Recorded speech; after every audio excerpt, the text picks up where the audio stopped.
A cada dia que passa, fica mais claro pra mim como o Mike Flanagan é o meu diretor favorito de terror da atualidade. Não só por trabalhar com obras bem profundas e bem complexas, mas também por sempre escolher um elenco gostoso pra caralho.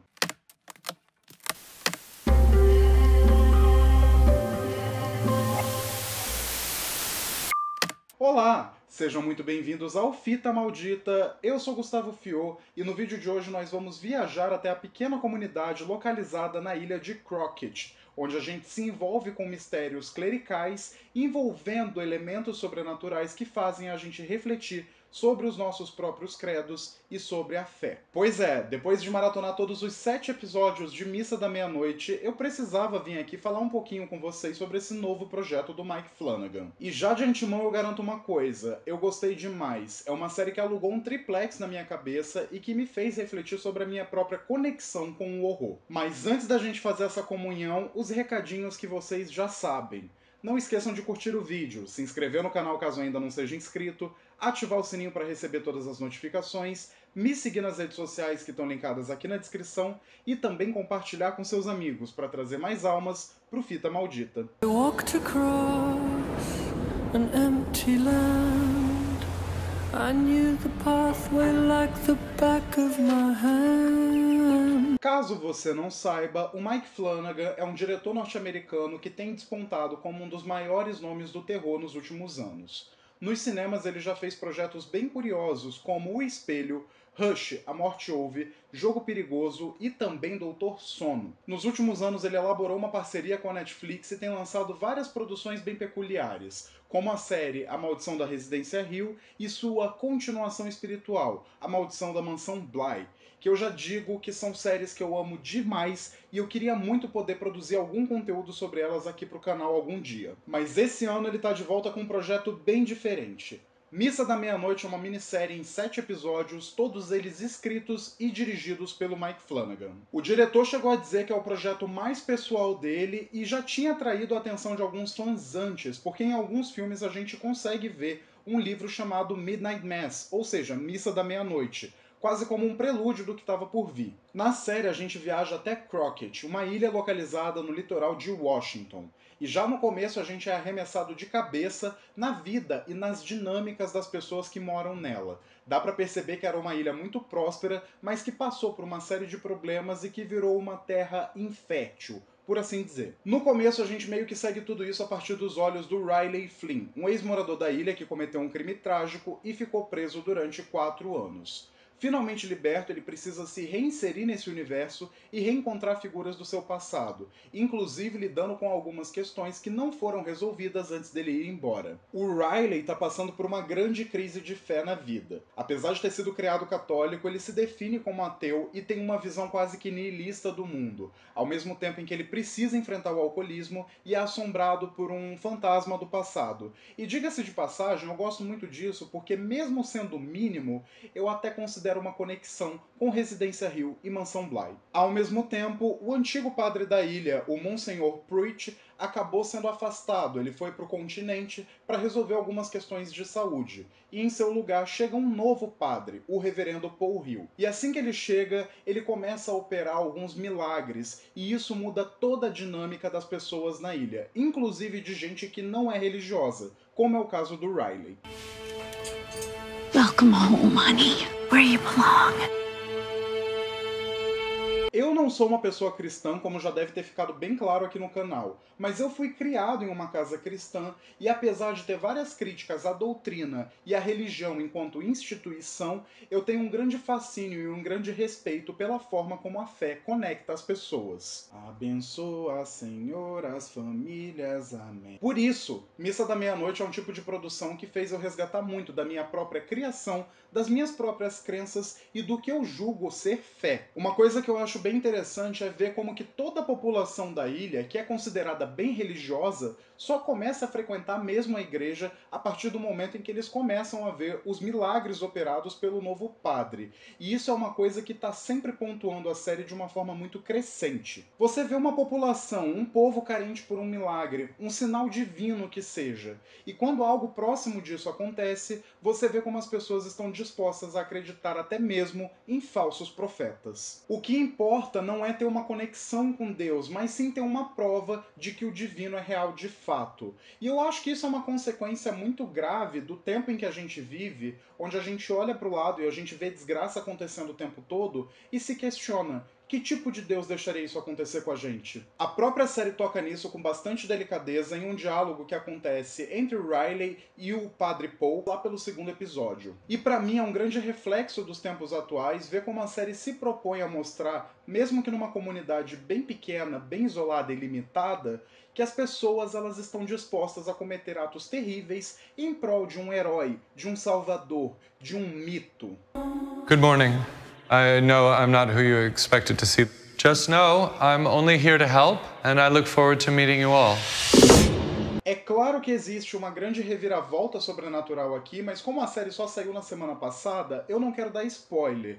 Mas eu gosto muito de como isso é introduzido aqui, porque você pega basicamente uma mitologia que já está bem consolidada e insere isso ao universo próprio da série. Eu sinto que isso casa muito bem com os temas que Missa da Meia-Noite está tentando introduzir, principalmente essa questão dos falsos profetas. Desde o início a gente percebe que não é só o povo de Crockett que está sendo iludido por um falso Cristo, mas também o próprio Paul Hill, que também acredita em outra coisa e que quando a gente vê ela, a gente sabe exatamente o que é, mesmo que ele não saiba disso. Só que ao mesmo tempo eu acho que a forma como isso é introduzida, aos poucos, ajuda a elaborar ainda mais o terror da própria série. Como toda a produção do Mike Flanagan, ele consegue colocar aqui muito peso, muita emoção e muito impacto. O começo é quase um drama, enquanto a gente vai explorando essas relações, essas dinâmicas entre as famílias e a comunidade como um todo de Crockett Island. Só que com o passar dos episódios vai aumentando o nível de tensão e de suspense,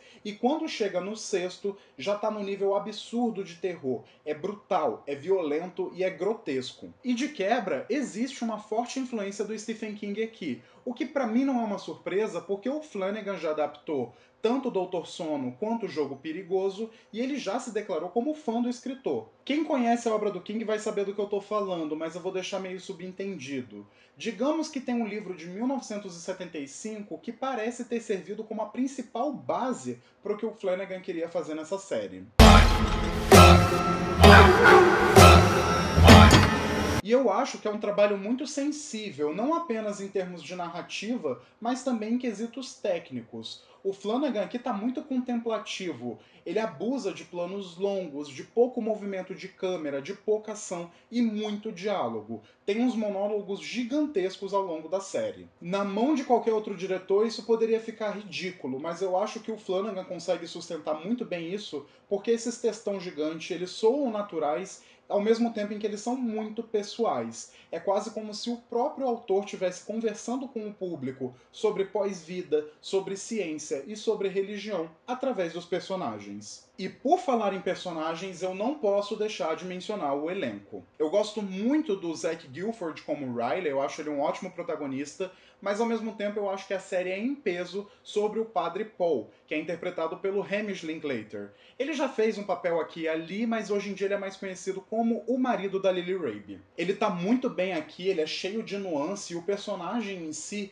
também transita entre uma vilania e uma bondade. Você vê uma pessoa que é muito firme e muito forte nas próprias crenças, mas que ao mesmo tempo está sendo confrontado com o peso das próprias ações. E existe todo um arco entre ele e a Sarah e a Mildred, que são as personagens da Annabeth Gish e da Alexa Soul, que pra mim é sensacional. Eu gosto muito de como isso traz humanidade para esse personagem. A Samantha Sloyan, que interpreta a Bev Keane, a crente do vilarejo, tá completamente assustadora. Ela é ótima no papel e parte disso vem do fato de que você precisa odiar a personagem. E tem até uns respingos do próprio King aqui, porque essa personagem ela acaba lembrando muito a Margaret White, de Carrie a Estranha, e principalmente a Senhora Carmody, de O Nevoeiro. Outro que eu bato palma é o Raul Collie. Esse homem é um puta de um gostoso e eu só queria que ele fizesse. Mas mais do que isso, eu acho que essa é a melhor atuação da carreira dele, no papel do xerife Omar Hassan, que é um homem que está ali na ilha e ele é uma figura de autoridade, mas ao mesmo tempo ele está deslocado, tanto por conta da cor da pele dele, quanto por suas próprias crenças, já que ele é muçulmano, e isso acaba conferindo um peso ainda maior no arco desse personagem. E eu também não posso esquecer dela, a rainha de todos os bissexuais e a grande imperatriz do mundo, Kate Siegel, que é casada com Mike Flanagan e que já fez várias coisas com ele, como Rush, como Residência Hill e Mansão Bly. Aqui ela interpreta a Erin Greene, uma mulher que tem um passado muito bonito e muito melancólico com o Riley. Ela tá sensacional. Eu já amava demais essa mulher, mas existe um monólogo dela no 4º episódio falando um pouco sobre pós-vida que me fez soluçar como uma criança. E é óbvio, tem outros atores aqui que também estão incríveis, como é o caso do Henry Thomas, da Christy Lehman, da própria Annabeth Gish e também da Anara Simone. É um elenco muito afiado e o Flanagan nunca se perde com esses personagens, porque todos eles têm funções dentro desse propósito divino. E ele consegue dar arcos especiais para cada um deles. E isso funciona muito bem porque você de fato é inserido na vida dentro desse vilarejo. I think I'm crazy.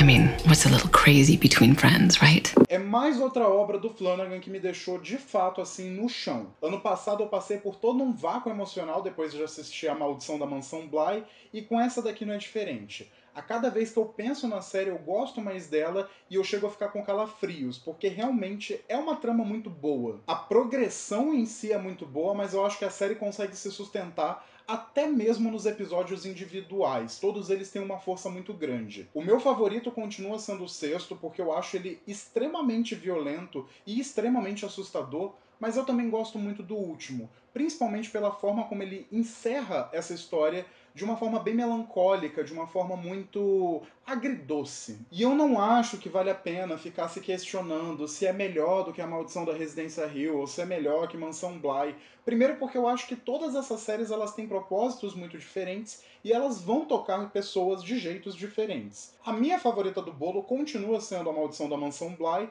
mas eu amo todas elas igualmente. Enfim, aqui estão meus pensamentos sobre Missa da Meia-Noite. Eu acho que de fato é uma das melhores produções de terror do ano, e eu gosto muito de como o Mike Flanagan ele é um diretor muito emocional, mas que sabe o que ele está fazendo. Ele sabe trazer esse terror para um ambiente mais cotidiano, ao mesmo tempo em que ele não tem medo de usar o gênero como ele é. Se você não viu, fica a recomendação. Assista, principalmente se você gostou de Residência Hill e de Mansão Bly.